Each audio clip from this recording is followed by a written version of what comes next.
have to win this league. Many players have tried to win for years, for decades, and haven't made it. So my goal is I'm going to try and learn as quick as possible because I want to win that ring. Well, let's stop there. My goal is I want to learn as quick as possible because I want to run in the ring. Victor Wembanyama is a breath of fresh air that the NBA needs. I haven't seen one commercial. I'm sure there's a shoe deal coming, but I haven't seen it. I'm sure Nike, Adidas, Reebok, whoever, they're talking to him. But it seems like Victor right now only cares about basketball. His entourage is small. He's there with his siblings. He's not there with, the whole playlist. He's not there with everybody, that he's known from the third grade. He came there with a small consortium of individuals whom he loves and that loves him back. And his focus is to fit in and win. I don't see this as a bust. We've had players from the international space before. We've had players that have been big as far as physical stature. I think of Yao Ming. I think Yao Ming is actually maybe an inch taller than Victor. They say Victor is 7'4" without shoes. He's like 7'6" with shoes. Or he's 7'3" without shoes. But he looks bigger than what they report, honestly. He looks bigger than Yao Ming and looks healthier. We've had Sean Bradley. We've had 7'6" individuals. So being tall is not new to the NBA. This, being tall is what makes you an NBA player.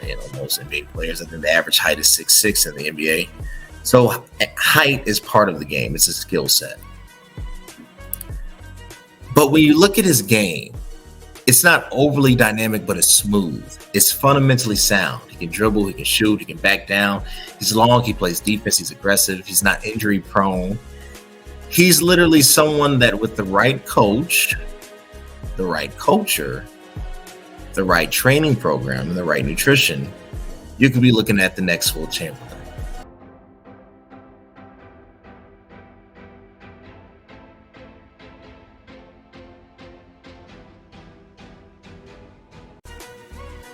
Hey, what's up, everybody? Welcome back to the CVMK show, because it is what it is. We have a lot to cover. A lot has happened. Chris Paul to Golden State, Porzingis to the Celtics, the NBA draft, Wemby and Scoot, and the dangers of the NIL. Oh, it's going to be an amazing episode because the sports world has changed. And we're going to go there because it will never, ever, ever be the same. But you want to know what keeps us going? It's subscribers like you. But we're going to get into it because this is the best show on earth. Best podcast. You know where to find it always on YouTube, CVMK, and where all your podcasts is heard. Quick word.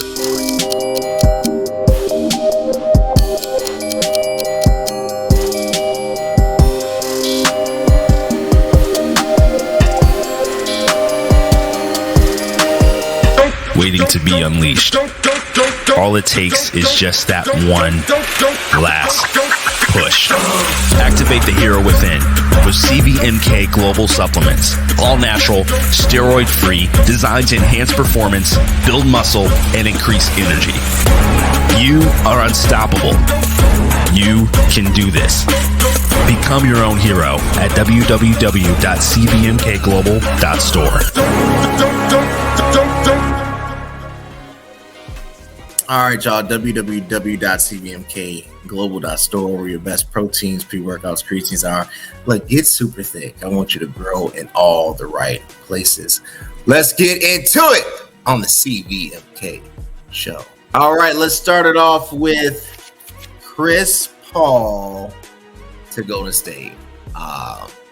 Traded for Jordan Poole. They got rid of Jordan Poole, and they got older. They got rid of the immaturity for leadership, but also for the last hurrah. I hate to call this a one and done deal. There's no 5-year plan with this. There's definitely no 10-year plan. This isn't a 15-year stretch. This isn't a rebuild. This is our last hope for a championship in the next 1 to 2 years. Chris Paul is amazing. He's a superstar. He's a Hall of Famer, arguably one of the greatest point guards ever. But at 38 years of age, really, what are they looking for? Not that Chris Paul can't benefit, but what made Golden State lose to the Lakers was depth, height, athleticism, which at this current stage, Chris Paul does not bring to a team. You already had, GP the second, you had DiVincenzo, you had Jordan Poole, so you had some depth at the guard position. So that's not what you gained. Height, he's 6 feet even. So that's not what you gained. You actually lost height. And you want somebody bouncing, jumping out the gym. That's not what you gained. So I'm confused to what is the purpose. I think Chris Paul is deserving of a championship. I would like to see it. I know he's happy because he will end his career as a champion. I believe that they have what it takes with some heroic Herculean efforts from Clay and Steph and Draymond. Chris Paul can be the icing on the cake that gets them there. But can you beat a revamped Lakers? Can you beat the defending champions, known as the Denver Nuggets? So let's look at his stats. When they played Denver, if we're going against the defending champs, this is what he averaged.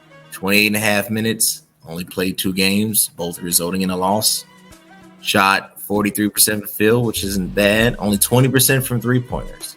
He averaged 9 points that series. 9 points. If you go to the round before, we had a better record. He shot 41% and 34% from three-pointers. Shot better. He averaged, 14 points. Or 13.6. So you're not getting a dynamic scorer. You're not getting somebody that can take off from the free throw line. You're not getting any height. You already had leadership. Are you doubling down on the leadership? Can you have too much leadership? If you have Jeff Bezos, do you need Elon Musk to be your COO? I just wonder how the personalities would fit. I know they're professionals. I know they're going to get along. I have no doubt that they're going to click as human beings. But on the court, when the game is on the line and you run the smallest backcourt with Chris at the 1, Steph at the 2, and Clay at the 3, when Dre is usually the point forward, who is running the offense? This is why I call it a one and done deal. Let's say everything works out and they win. Let's say they win. Let's say, they have this fantastic Cinderella story season and they go for it and bam, Steph's 5th championship. Everybody's celebrating. Are they going to run it back? Steph would be 36. Golden State could arguably lose the whole starting lineup after the end of next season. I mean, theoretically, yes, but ideally so. You have a veteran, and a super veteran in Chris Paul. This is the one and done. This is the last card. If this doesn't work, I don't know what will. Kristaps Porzingis to the Celtics. I actually like KP. He's long. He's 7'3", 240 pounds. He's battled injuries, but he has tried to really make a name for himself. When he got drafted as a Knick, he was kind of a franchise player and he's kind of bounced around. My fear for him, even though now he's a Celtic, is that Kristaps is becoming a journeyman. Somebody that is just plug and play. It's hard to build. Now, I like Kristaps. He can stretch the floor. He's agile. He's skilled. He's a good locker room fit. You don't have to worry about off the court issues. And last year he averaged 23, 8, and 3. Shot 49, almost 50% from the field goal, and 38, almost 39% From the three-pointer, 85% free throw shooter. So you're getting real tangibility here. If the Celtics are able to keep Jaylen Brown, if the Celtics are able to keep the baby hair assassin himself, Jason Tatum, if the Celtics are able to keep Robert Williams, they just lost because of the trade, the defensive player of the year before, and Marcus Smart. But if they're able to keep the nucleus of the team, they lost Michael Brogdon, they have a legitimate chance on getting to the NBA Finals. Kristaps might be the missing piece. What is missing from the Boston Celtics is a true facilitator. With a dynamic big man who can score, a super dynamic small forward who can play inside and out, a super dynamic shooting guard who can play out and in. What you need on the Celtics is a point guard who is truly a facilitator, who can truly get the team going and make the team create an identity under unanimous and collaborative movement. It's time to call Rajon Rondo. Bring him back.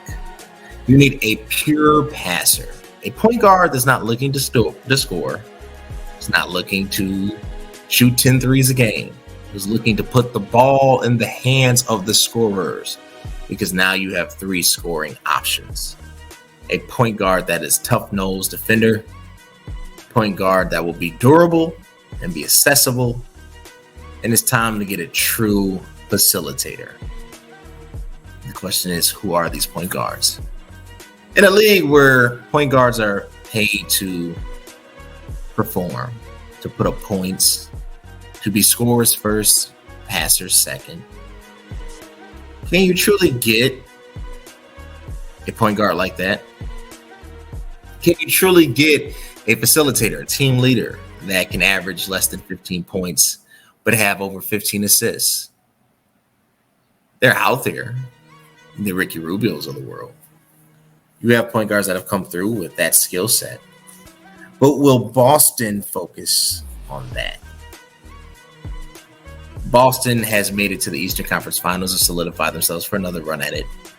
But they're missing the point guard play. It's time, Boston, to invest in a true floor general. I want to go here. Victor Wembanyama. I want to play the video, and then I'm going to discuss what Victor brings to the NBA, because he brings a lot, and this might be the game changer that the NBA needs. Let's take a look at the video. Victor, bienvenue à la NBA. Tell me what this emotion. Tell me about these tears. Just accomplishing something that I've been dreaming of, my whole life. I think that sentence from Adam Silver, I've dreamt of this so much that, I gotta cry. Eve, Oscar, Victor's siblings, there were tears for you guys. What has it been like watching your brother in this pursuit? That's amazing. We're all so proud. We're very happy for you. We are happy for the family, for the friends, for everything, for the basketball. That's so amazing. Yeah, I knew that I was gonna gonna have tears, because every time I thought about the settings, like the first pick and everything, I got these little tears in my eyes, and I knew that I wasn't gonna let them in my eyes. Yeah, that's kind of Victor, I do have to ask you though. You have been labeled generational talent. So many people are thrilled about your potential in the NBA.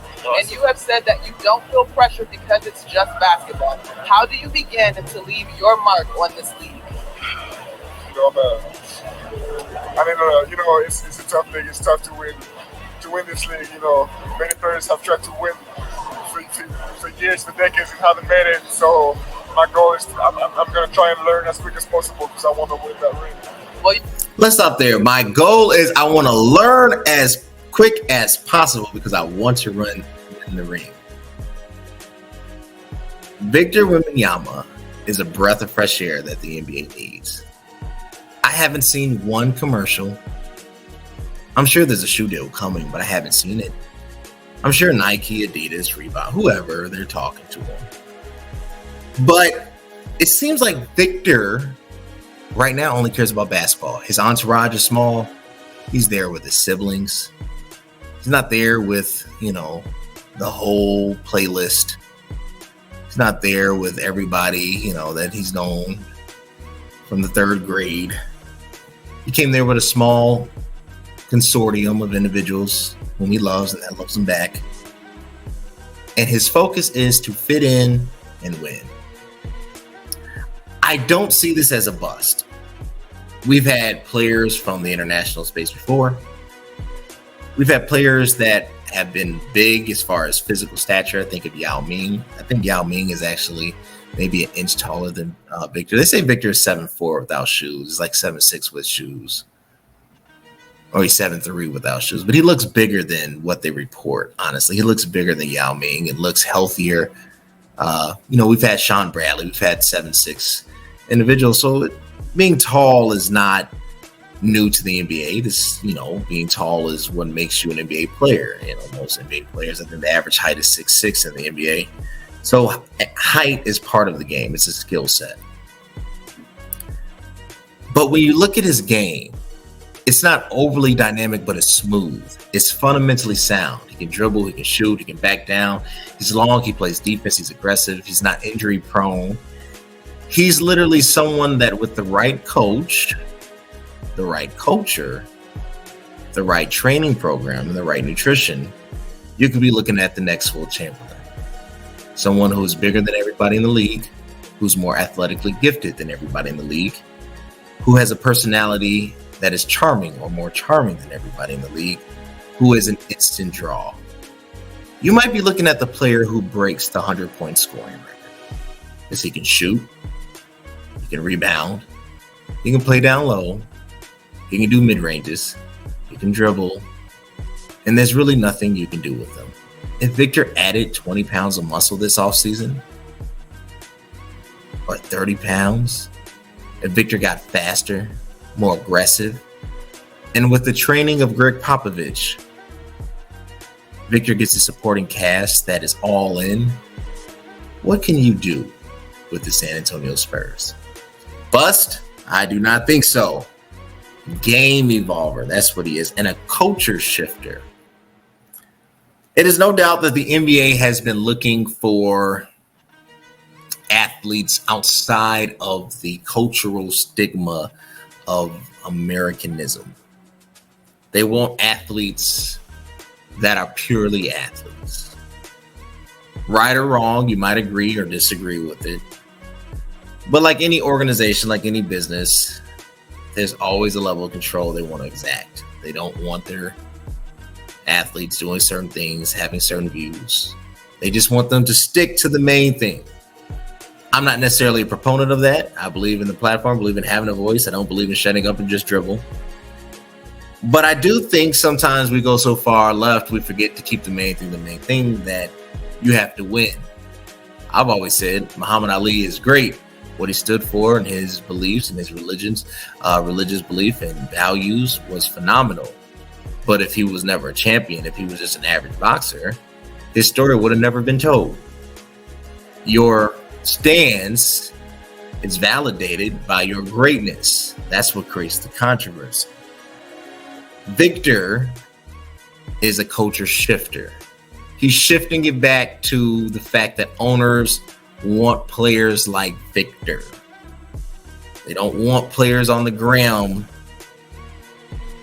They don't want players, and they get everybody has flaws, but they want players that they can get through a summer, not have to worry about some wild story popping up. I'm sure Victor has his own set of flaws. Every human being does. But what they really want is a player that's dedicated to the game. And when you look at him, you see he eats, sleeps, dreams basketball. Yes, he's multifaceted. I'm sure he has a creative talent that you're not aware of. Yes, he has friends. Yes, he has views. But at the end of the day, when you talk to Victor, it's really about one thing and one thing only.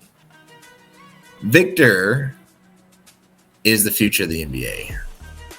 The game has moved on, and it hurts me. It hurts me as a LeBron fan. But I can admit when an era is over.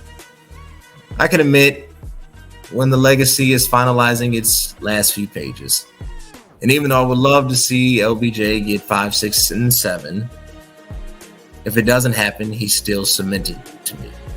He's still GOATed to me. What Victor represents is the start of a new beginning. A new beginning of where the NBA will have and is trying to expand. Where there won't just be the teams that are in the continental US and one Canadian team. We'll have multiple Canadian teams. Team in Mexico and the team in Europe. Well, it'll be more like FIFA. It will be more played on an international landscape. We'll have in-season tournaments. And it'll be like the Olympics in constant full effect. Victor represents that change. You can build around it. You know, being of French origin, you can build around that. The demographic appeal and the appeal to all of Europe that they have one of their own who's going to be the star, if not the face of the NBA. That's what the business needs. It needs new blood. It needs new agreements. It needs new demographics to market to. They have already tapped out and have reached their point of market capitalization with the current revenue streams. Expansion, new customer acquisition is the essence of growth. Victor Wembanyama represents that growth. You are going. Scoot, aka the real Scooter. There's a few things, but I just want to break down. Let's look at this video, then let's break it down. Once again, here's Adam Silver. With the third pick in the 2023 NBA Draft, the Portland Trailblazers select Scoot Henderson from Marietta, Georgia, and the NBA G League's Team Ignite. Scoot Henderson, big game, big personality, of course, from the G League Ignite, following in the footsteps of Jalen Green, Jonathan Kuminga, Dyson Daniels, all top 10 picks here out of the Ignite. He's actually one of 7 siblings, and his sister Diamond says, you know what, he got a swagger from me. And his brother Jade says, you know what, he got a music taste from me. It is a big, happy family tonight on Dragon. Yeah, and it's so exciting because Scoot Henderson, we talked last night about his motto, overly determined to dominate. And that is the mindset that he plays with, the energy. JJ just talked about how Portland needs defense. That dominant mentality that Scoot Henderson brings, it's on the offensive end. It's on the defensive end. He is strong. He is fast. He has so much energy and excitement for the game of basketball. He will inject the Portland Trailblazers with all of it. I'm excited to watch him play. And look, everybody talks about him as a non-shooter, particularly from the three-point line.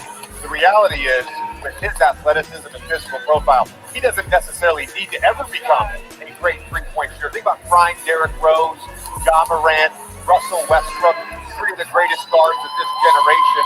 They've been able to dominate the game without ever developing a reliable three-point shot. Yeah, Jake, can we go back to the young Russell Westbrook is what you were saying. Yeah, because of the athletic profile. I mean, he's an explosive downhill driver that's got great body control, a great first step. He's a powerful finisher. I mean, he gets to the paint. He gets paint and he makes plays when he gets there, not just for himself with his finishing ability. With that 6'9" wingspan, he is ultra competitive. He is a hard worker and he goes after people. I mean, like Andrea was saying, this idea of overly determined to dominate. Yeah, he goes after people. That competitive piece, I think, is really important for him. And he creates off penetration, not just for himself when he gets to the rim and finish, but he creates for others. He is a good passer. He can find people with good vision. He draws defense, but getting a piece of the paint with that explosiveness is really important for him. And he's a dynamic scorer. I mean, here he is going up against Victor Wembanyama, goes behind his back, will step back and gets it up over 7 feet and 7'4", and really long arms. He has better numbers in the G League, a better offensive rating, more rebounds, more assists than Jalen Green did when he played in the G League, and I think that's significant. He's played 2 years with the G League Ignite. He's played against NBA caliber talent. All right, let's break it down. So 6'2", good point guard height. Super athletic. They remind you of Derrick Rose, Russell Westbrook. Goes after it, determined. Combo guard, charismatic. I love Scoot. I love his game. He's entertaining. He's box office. He's a bigger John Morant. When you look at him, you're going to be like, this man can compete. Will compete with the likes of John Morant. Family person. Seems like, 7 siblings. He has, 4 sisters, right? You see his family. You see it's a beautiful story. I love Scoot. I think Scoot is going to be dynamic, particularly if Portland loses Damian Lillard. He'll take in that spot. And if Dame stays, that's going to be interesting because Dame's only 6 feet. So I don't know how you do 1 and 2 unless you just do 6 feet and 6'2". It's kind of like the CJ Dame effect all over. But here's where it gets interesting. Does it win championships? I love Derrick Rose. Derrick Rose made me stop buying Nikes. He, to me, resurrected Adidas out of the ashes. But there's a longevity behind it. I need Scoot to be Scoot, but I do disagree with Billis that he doesn't need a three-pointer. You need to develop all the game because it's not about being effective on the court as it is about guarding your physical stature, right? You're an athlete. If you get injured, you tear an ACL, you tear an Achilles, it's pretty much a wrap. It's not a wrap, but, you can't predicate everything off of the bounce. It's a lot to risk. Portland doesn't have a team that's ready for a championship run, so they're going to be seriously relying upon you. Scoot Henderson is fantastic, but is he fantastic for Portland, or is he being used as the backup plan just in case Dame leaves? If Dame stays, would you trade Scoot for, I'm trying to think of some athletic, for like a Jaylen Brown?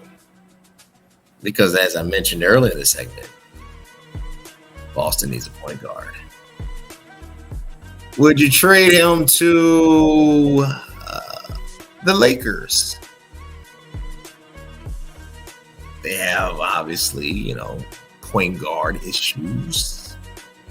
You could clear house with the point guards, give up 3 players. They can get Austin, D'Lo, and Schroeder for 1 Scoot. Scoot is young. He can carry the load. You could use him to take the load and the pressure off LeBron and AD. And you still have Rui, still have Vanderbilt, or you keep AR and you just, give up the point guard space, and you could really spread the floor with a player like Scoot. Scoot deserves the big stage. Scoot is a Lamborghini. Portland is Ford territory. You need Scoot in a big city like Chicago. Yeah. Give up Lonzo Ball. Trade Lonzo and Zach to Portland. Got a 2-guard and Levine. Or trade DeMar.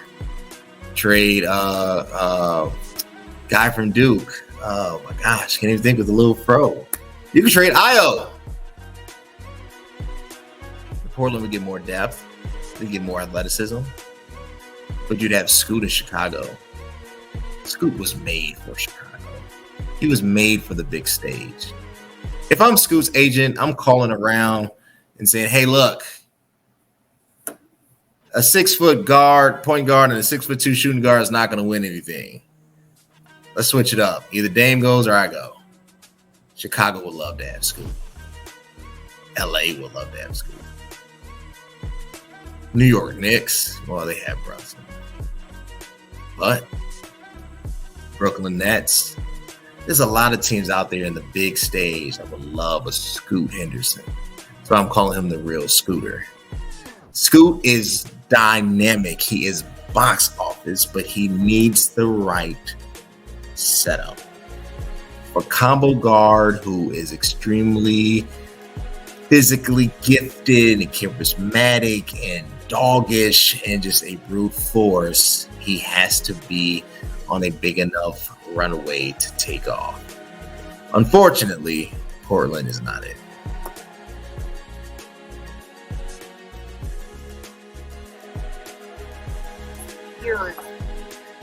All right.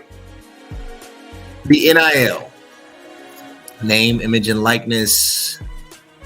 The love of money is destroying relationships. You know, when the NIL was first announced, when all of a sudden it became legal to pay your athletes, particularly your non-professional athletes, when they understood that what they were participating in was professional activity, but then they started getting compensated for their abilities.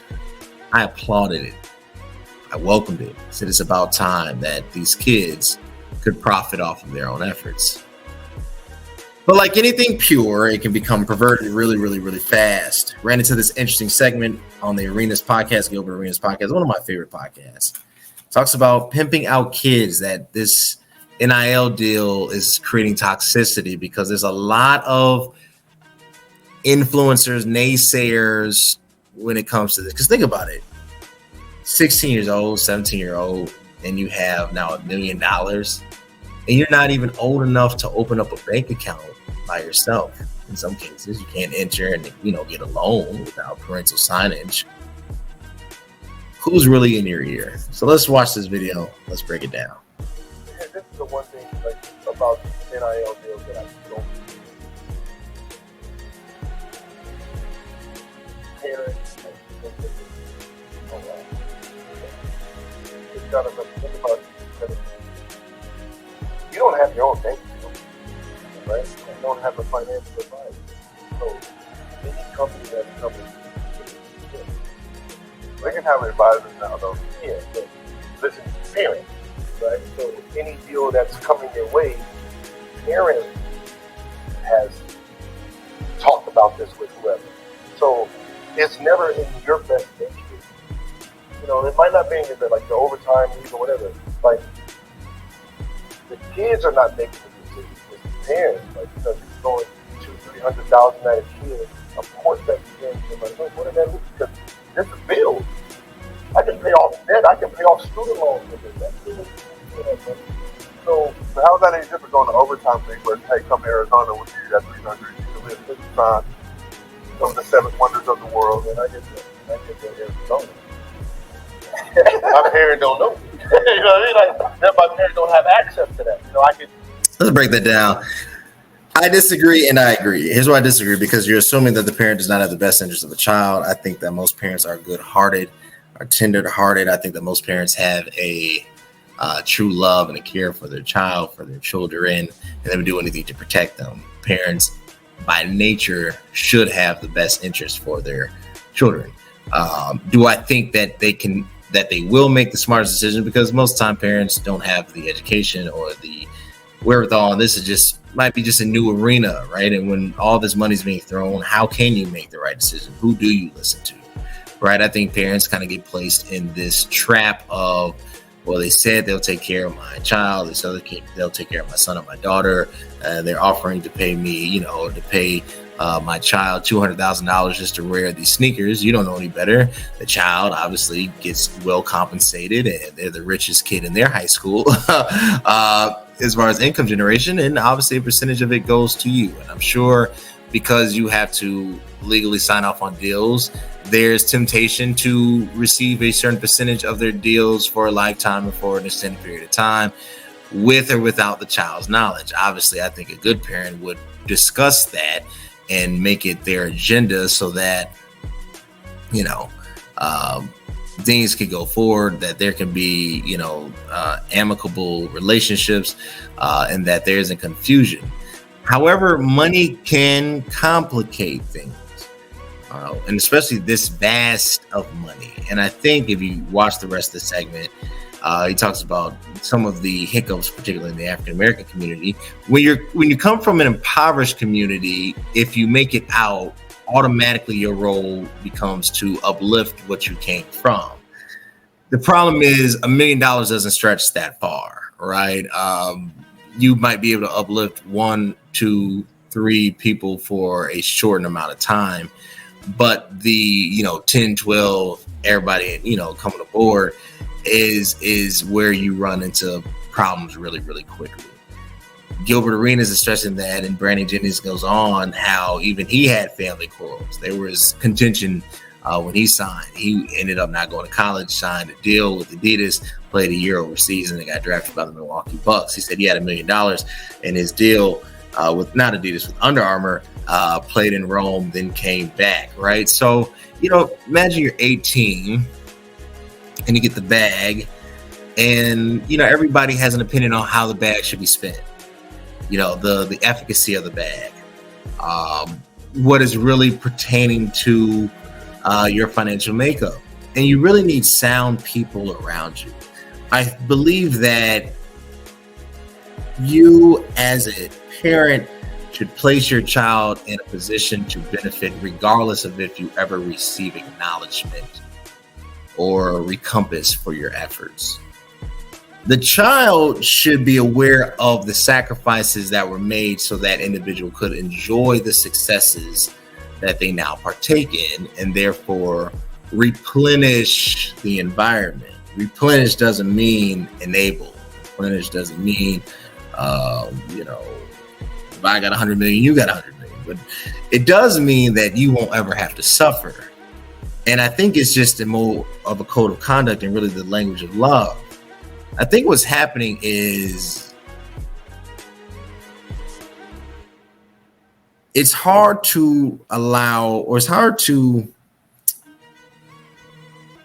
deal with the absence of resource, come into the abundance of resource, and not feel resourceful and not have the adverse effects of resources.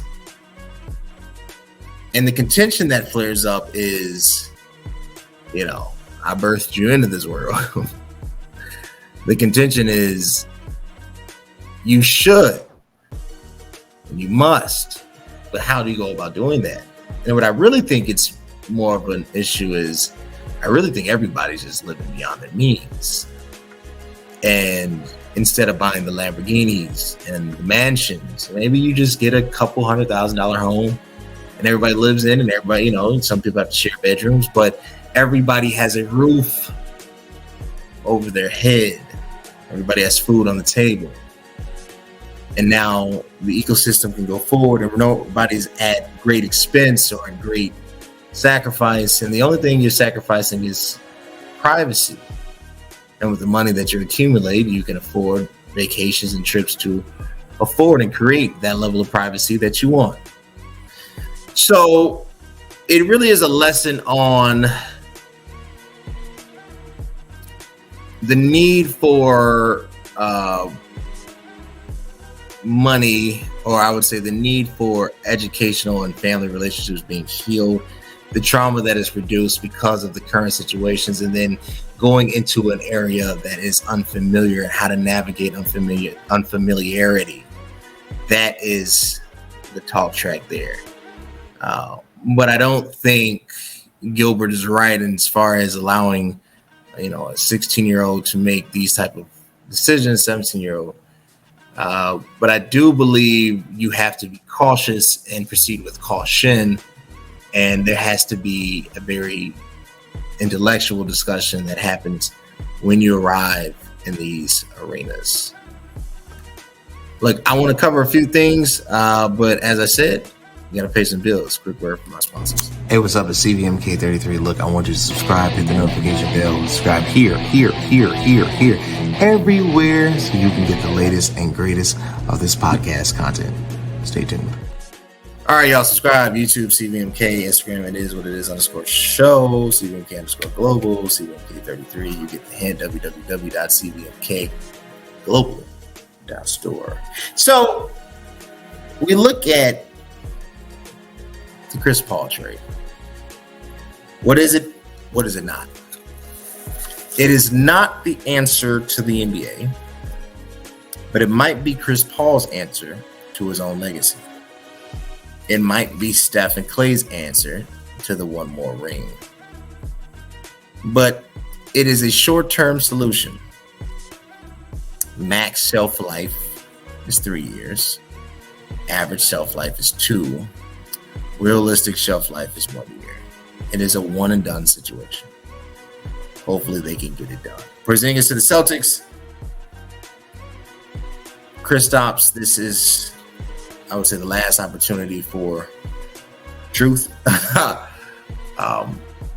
to have such a high value. You shouldn't be so easily moved.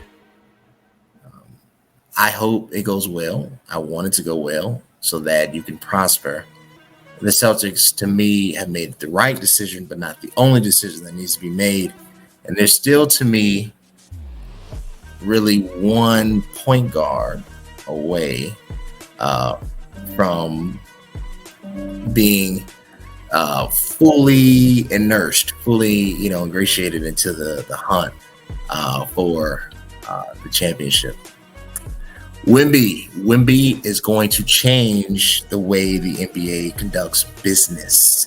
It's not just a game changer, even though I do believe it will bring back the full 5 positions. Therefore, the positionless basketball will end. Thank God. I'm tired of watching my center shoot threes and my point guards average 15 rebounds. We need, your 1, your 2, your 3, your 4, your 5. Positionless basketball is for LA Fitness, Sportsplex, and the other gyms. For the professional ranks, let's get back to the basics. Scoot is dynamic. Scoot is amazing. Scoot is box office. Scoot needs to be in a better environment. Portland, he will do great things. He will be like Dame, but will he get the exposure? And while Scoot is in his prime, he needs to be in a prime time place that can give him prime time attention. Danger of the NIL. Money, the love of money is truly the root of all evil. Last word from our sponsors. I'll be back with my final thought. I literally just tried the best pre-workout on the planet. With Superpower pre-workout, you have increased focus and a power boost every single time you work out. It's not only packed with 225 milligrams of caffeine, but it also has citrulline and creatine. It's insane how much energy and focus I had during my workouts. If you're ready to take your workouts to the next level, then ditch your current pre-workout and get the Superpower pre-workout to be your own hero. All right, y'all, www.cvmkglobal.store. Get your protein today, transform, get it in vegan, the vegan hookup, chocolate and vanilla. Hey, so we're looking at business change. We're looking at the NBA change. And I'll close the book on this. Change is inevitable. Change is real. Change is a must. And when things change, things stay the same. What is real is LeBron will come back for his 21st season. The Lakers still have a chance to do the impossible. Boston will forever be a name in the East. And we might be looking at the next Wilt Chamberlain. This has been another episode of the CVMK Show, because it is what it is, where we talk about anything from sports to politics to faith to business. Subscribe! Get with me, man. YouTube at CVMK. Instagram, CVMK33. It is what it is _show. CVMK_global. www.cvmkglobal.store. Until next time.